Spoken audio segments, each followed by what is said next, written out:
today we are at Pinetown Civic Center Hall. We are doing graduation for Rama Artisanetu in the field of electrical and mechanical fitter. The learners graduated in a 3-year program. So the learners went through a theory, which is a classroom training, and they also went for practical training. So combining those, then learners then get their certificate. It's a program that we are hoping that learners will be able to establish themselves, whether looking for employment or starting their own businesses.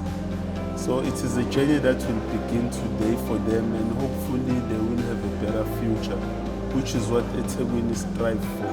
So we've provided a number of resources because eThekwini was responsible for the program in terms of payment of the stipend, monthly salary, providing them with required PPE, protective clothing, as well as making sure that their training is quality training that they receive. So we're thanking our partners who hosted them for practical, and everybody who played a meaningful role in the program. We'd like to say thank you.